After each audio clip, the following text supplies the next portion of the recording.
നമസ്കാരം. മലയാളി വാർത്ത ഇൻസൈഡിലേക്ക് സ്വാഗതം. കൊമ്പും പല്ലുമൊക്കെ പോയി കിടക്കുന്ന ട്രംപിന്റെ തല കൂടി അടിച്ചു പൊട്ടിക്കാനായി ഒരുങ്ങിയിരിക്കുകയാണ് സത്യത്തിൽ ജയശങ്കർ. ഇപ്പോഴിതാ ഇന്ത്യൻ ഉൽപ്പന്നങ്ങൾക്ക് മേൽ 50% തീരുവ അടിച്ചേൽപ്പിച്ച ട്രംപിന് പിന്നാലെ പോകാൻ തയ്യാറല്ലെന്ന നിലപാടിലാണ് ഇന്ത്യ. ആ നിലപാട് കുറച്ചുകൂടി ഊട്ടി ഉറപ്പിച്ച് കോൺക്രീറ്റ് ഇട്ട് വെക്കാൻ തന്നെയാണ് ഇന്ത്യയുടെ ശ്രമം. ചൈനയും റഷ്യയുമായി വ്യാപാര ബന്ധം കൂടുതൽ ശക്തമാക്കാനാണ് ഇന്ത്യയുടെ നീക്കം. ഈ നീക്കത്തിന്റെ ഭാഗമായി റഷ്യൻ പ്രസിഡന്റ് വ്ളാഡിമിർ പുടിനുമായി വിദേശകാര്യമന്ത്രി എസ് ജയശങ്കർ നടത്തിയ കൂടിക്കാഴ്ച അക്ഷരാർത്ഥത്തിൽ ട്രംപിനെ അമ്പരപ്പിച്ചിരിക്കുകയാണ്. കാരണം ട്രംപുമായി നല്ല ബന്ധം പുടിനുണ്ട്, അതുപോലെ തന്നെ മോദിയുമായി നല്ല ബന്ധം പുടിനുണ്ട്. അതുകൊണ്ട് തന്നെ ട്രംപിന്റെ ഒരു തരത്തിലുമുള്ള കളി പുടിന് മുന്നിൽ നടക്കുകയില്ല. അതുകൊണ്ട് ഒരു പക്ഷേ ഇന്ത്യയെ സഹായിക്കാൻ ട്രംപിനേക്കാൾ കൂടുതൽ ശക്തമായി തന്നെ റഷ്യയ്ക്ക് കഴിയുമെന്ന് ട്രംപിന് മനസ്സിലാകും. വിദേശകാര്യമന്ത്രി സെർജി ലാവ്റോവുമായി ജയശങ്കർ വിപുലമായ ചർച്ചകൾ നടത്തിയതിന് പിന്നാലെയായിരുന്നു കൂടിക്കാഴ്ച. ഇരു രാജ്യങ്ങളും തമ്മിലുള്ള വ്യാപാര ബന്ധം വികസിപ്പിക്കുന്നതിനാൽ തന്നെ വിദേശകാര്യമന്ത്രിമാർ ചർച്ചയിൽ ശ്രദ്ധ കേന്ദ്രീകരിച്ചതെന്ന് തന്നെയാണ് പ്രധാന ശ്രദ്ധ. അജിത് ഡോവൽ കൃത്യമായി തന്നെ പല കാര്യങ്ങളിലും ഇടപെടാറുണ്ട്. കാരണം ഇത്തരമുള്ളൊരു വ്യാപാര ബന്ധത്തിൽ അമേരിക്കയുടെ ഈ പറയുന്ന പോലെ തന്നെ വമ്പൻ നീക്കം ഒരുപക്ഷെ പാകിസ്ഥാൻ ഇടയ്ക്ക് കയറി കളിക്കാനും അത് ആഭ്യന്തര യുദ്ധത്തിലേക്കും അതുപോലെ തന്നെ രാജ്യങ്ങൾ തമ്മിലുള്ള യുദ്ധങ്ങളിലേക്കും സ്വരച്ചേർച്ചയിലേക്കും നീങ്ങാനുള്ള സാധ്യത വളരെ കൂടുതലാണ് എന്ന് മനസ്സിലാക്കി അജിത് ഡോവലും പ്രധാനമന്ത്രിയും ജയശങ്കറും ഒക്കെ തന്നെ കഴിഞ്ഞ ദിവസങ്ങളിൽ കൂടിക്കാഴ്ച നടത്തി കൃത്യമായ ഒരു സർജിക്കൽ സ്ട്രൈക്ക് അതും സംസാരിച്ച് തീർക്കാൻ കഴിയുമെങ്കിൽ അങ്ങനെ, അതായത് പ്രവൃത്തിയിൽ തീർക്കാൻ കഴിയുമെങ്കിൽ അങ്ങനെ ചെയ്യാൻ തന്നെയാണ് തീരുമാനിച്ചിരിക്കുന്നത്. അതിന്റെ കൂടെ ഭാഗമായാണ് രണ്ട് വിദേശകാര്യമന്ത്രിമാരും ഇപ്പോൾ സംസാരിക്കുകയും ചർച്ച ചെയ്യുകയും ചെയ്തിരിക്കുന്നത്. രണ്ടാം ലോക മഹായുദ്ധത്തിന് ശേഷം ലോകത്തിലെ ഏറ്റവും സ്ഥിരതയുള്ള ബന്ധങ്ങളിലൊന്നാണ് ഇന്ത്യയും റഷ്യയും തമ്മിലുള്ളതെന്നാണ് തങ്ങൾ വിശ്വസിക്കുന്നത്. ലാവ്റോവുമായുള്ള സംയുക്ത വാർത്താ സമ്മേളനത്തിൽ ജയശങ്കർ പറഞ്ഞ വാക്കുകളായിരുന്നു ഇത്. ഭൗമരാഷ്ട്രീയ ഒത്തുചേരൽ, നേതൃത്വ ബന്ധങ്ങൾ, ജനകീയ വികാരം എന്നിവയാണ് അതിന്റെ പ്രധാന ചാലക ശക്തികളെന്നും വിദേശകാര്യമന്ത്രി കൂട്ടിച്ചേർത്തു.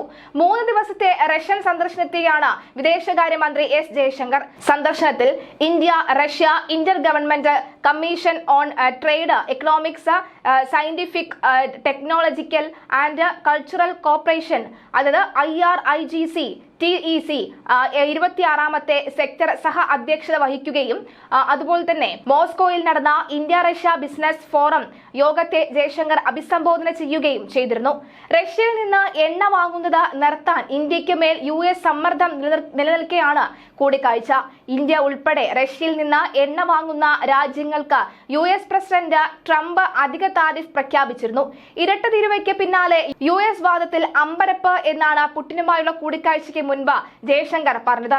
റഷ്യയിൽ നിന്നുള്ള എണ്ണ ഇറക്കുമതിയാണ് തീരുവ വർധനവിന് കാരണമെന്നാണ് യുക്തിസഹമല്ല. ഇറക്കുമതിയിൽ മുന്നിൽ ചൈനയാണെന്നും വിദേശകാര്യമന്ത്രി ഓർമ്മപ്പെടുത്തി. ഇന്ത്യ റഷ്യ ഉഭയകക്ഷി വ്യാപാരം തീരുവ നിയന്ത്രണ തടസ്സങ്ങൾ മറികടന്ന് സന്തുലിതവും സുസ്ഥിരവുമായ രീതിയിൽ ശക്തിപ്പെടുത്താൻ ഇരു രാജ്യങ്ങളുടെയും വിദേശകാര്യമന്ത്രിമാരുടെ കൂടിക്കാഴ്ചയിൽ ധാരണയായിരുന്നു. രണ്ടാം ലോക മഹായുദ്ധത്തിന് ശേഷം ലോക രാജ്യങ്ങളിൽ ഏറ്റവും സുദൃഢമായ ഉഭയകക്ഷി ബന്ധമാണ് ഇന്ത്യയും റഷ്യയും തമ്മിലുള്ളതെന്ന് ഇന്ത്യയുടെ വിദേശകാര്യമന്ത്രി എസ് ജയശങ്കർ ആവർത്തിച്ചാണ് സംയുക്ത വാർത്താ സമ്മേളനത്തിൽ പറഞ്ഞത്.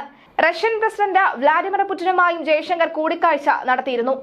ഈ വർഷാവസാനം പുടിൻ ഇന്ത്യൻ സന്ദർശിക്കുന്നതിന് മുൻപുള്ള ചർച്ചകളായാണ് ജയശങ്കർ ഇതിനെ കാണുന്നത്. ഭീകരതയ്ക്കെതിരായ പോരാട്ടത്തിൽ ഇരു രാജ്യങ്ങളും സഹകരണം തുടരുമെന്നും ജയശങ്കർ പറയുന്നു.